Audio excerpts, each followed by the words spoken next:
Okay, let us learn more about the motors which offers very accurate positioning of their shaft. Such motors are known as servo motors. You can see the examples here in robots, automatic placement systems. We need precise control over the motor. So we use servo motors in such cases. So servo motor is an actuator which provides you fine control over the position of the shaft. Let us understand how to control these servo motors using Arduino. So servo motors are working based on very simple mechanism known as servo mechanism. So to understand this, let us look at a beam balance. All of you would have seen. Let's say you are operating on this side of the balance and your friend is operating here. So when your task is to keep the balance always horizontal. So whenever your friend is putting more material to the balance, you will also put more material here so that it is balanced. When your friend is taking out any material, you will also take out material. So here you are always looking at the position of the balance. Based on that you are doing some action. So this kind of operation, that is, you always monitor the current status and do some action. So such kind of control systems are known as feedback based control system. So in this case you are always observing the position of the beam. Based on that you make so the position of the beam is a feedback to you and you act accordingly. So this is the very fundamental idea of a servo mechanism. So I'll give you two more examples to understand the servo clearly. You look at an automatic iron, you set the temperature, let's say 750 degrees centigrade. The heating element will keep on heating and the sole plate of the iron will reach a temperature, and that temperature is continuously monitored against 750 degree centigrade. So if it is greater than 750 centigrade, you reduce the voltage going to the element and bring down into 750. If it is less than 750 degrees centigrade, you increase the voltage to make it up to 750. So these kind of engineering control systems are known as closed feedback control group. There is a lot of theory behind this control system engineering. So we are not getting into this. But even without knowing much of the theory, we can use these kind of setups in our IoT. So that is a speciality of CSE. Without knowing much details, we can use many things. I do not know whether it is a boon or bane for us. So let us see. So this is the case of an automatic electric iron. So this is the control feedback which is coming back to this. So now let us look at the next thing. So this is also a cloth dryer. You have a controller, heating element and clothes, and you have a set point for the dryness that will be compared against the reference value, and based on that you are controlling the supply of electrical energy. So in the same way servo motor is also working. So servo motor will closely observe the position of the shaft. If it has not reached the position which you want, then motor will rotate little more until you reach there and stop. So from that preset position, the motor will not move anywhere. So that is how a servo motor works. So servo motor works. This is used mainly in robotics and locks, or many applications are there. I request you to find out more applications of servo, many interesting applications of servo motor. So let us see how a servo motor really works. In the case of a normal motor, you give the power supply, the motor is running on its own. There is no feedback coming to the controller, whether it is rotating, what is the speed, etc. Whereas in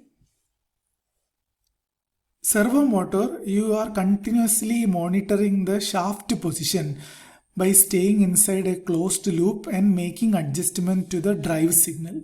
So this is how a servo motor works. Now let us see the internal part, the electronics required for that. So A servo motor will be coupled mechanically to a potentiometer. We have learned what is a potentiometer early. So based on the position of the potentiometer, it will give you a feedback signal, and that feedback signal tells you about the position of the shaft. Based on the position of the shaft, you can rotate the motor counterclockwise or clockwise to get into the desired position. So in this case also, the input will be a PWM control signal, and the electronic control unit which is inside the motor can understand the PWM and generate the voltage required for the motor. Okay, so precise control over the rotation through feedback loop, that is the fundamental idea behind the DC servo motor. Now let us see the internals. So a DC servo motor consists of a normal motor and some gears and a potentiometer plus some drive electronics. So the DC motor is a high speed low torque one, which will be reduced in its speed and improved in torque by the gearbox. So at the end of the shaft, this is the shaft of the servo from which we take the output. By the time you reach here, you will be getting high torque and low RPM by means of the gate, and it is coupled to the potentiometer which is sensing the current position, and it is fed back to the drive electronics. So the control electronics will decide in which direction the motor has to rotate so that the shaft is at the desired position. So this is a very simple setup which is available inside a case for us to buy. So usually a 50 Hz PWM is used to control a DC servo motor, and the time period is 20 millisecond, and if you operate with a 1 ms on, that is 0.5 ms will be, it is on, and it will be at 0 degree position, and if you increase it again, it will move to 90 degree, and it will become 2.5 ms, it will give going to 180 degree. So these are the three positions, and in between you can achieve positions by changing the values accordingly. So this control is achieved by means of PWM, and we have seen that PWM can be easily generated by single board computers. So our schematic will look like this. So I am connecting one pin, which is pin number 9, to the pulse input of the servo, and 5 volt and ground is connected, and when I run the code, I can have precise control over the position of the shaft with the help of a program. So what are the functions? You need to create an instance of my servo which will be working as a control object for the servo, and my attaching the servo to pin number 9, and you can give the position. So we can see an example for this program, how it works now by taking the Arduino Uno simulator.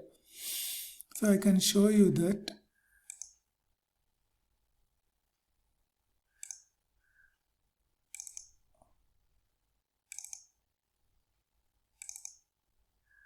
So this is a servo sweep program which will rotate the servo all the way from one position to the other. This is our servo. So if you look at your servo, I have attached to 9. So I have to connect the servo to pin number 9.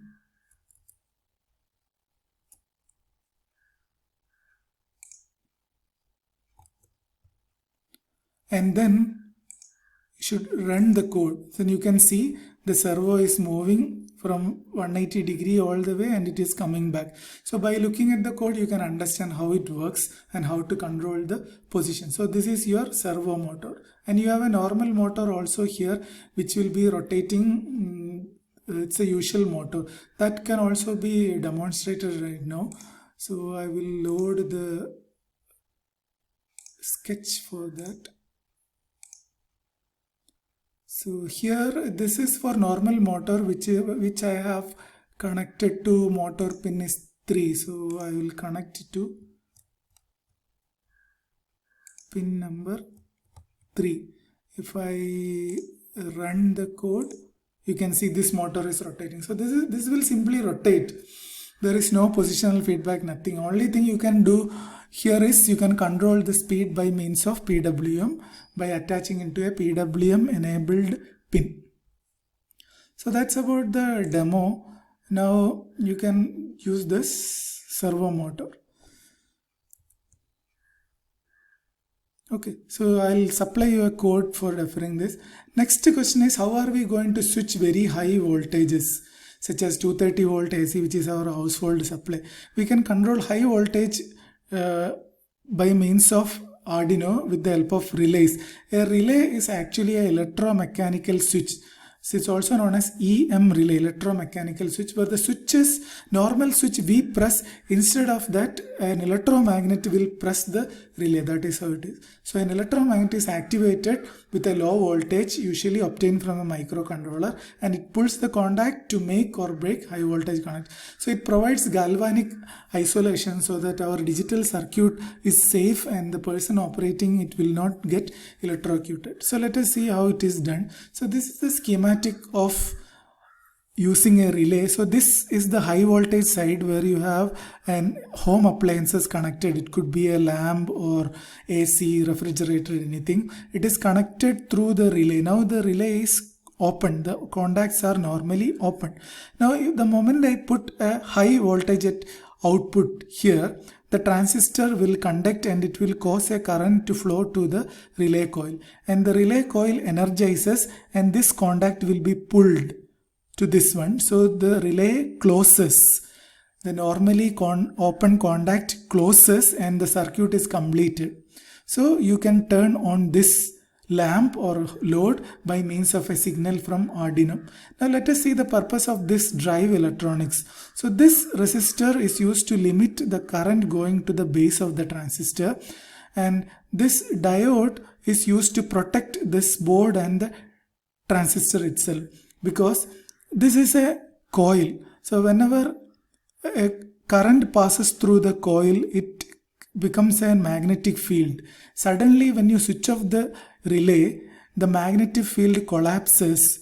A collapsing magnetic field induces a voltage on the relay coil windings.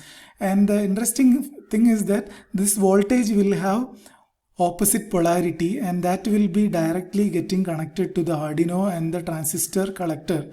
This will spoil the transistor. So to prevent that, we have connected a diode in reverse bias so that the induced flyback voltage will be shorted out by the diode to 0.7 volt so that the rest of the drive electronics is safe. So that is how usually we connect a relay to a microcontroller board. Okay, that's about controlling high voltage devices using an electromagnetic relay. There are solid state relays also that we are not discussing right now. Now let us see the serial interface, which is used for communicating with the, so this shows the wiring of the AC is coming, and this is the bulb, and this is your relay board.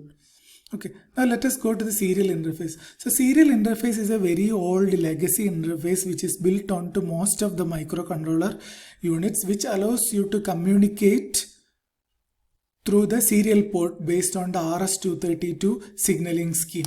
So all Arduino boards have at least one serial port known as UART or USART. So these things you have studied earlier, so I am rushing up through it. So it consists of a pair of pins RX and TX.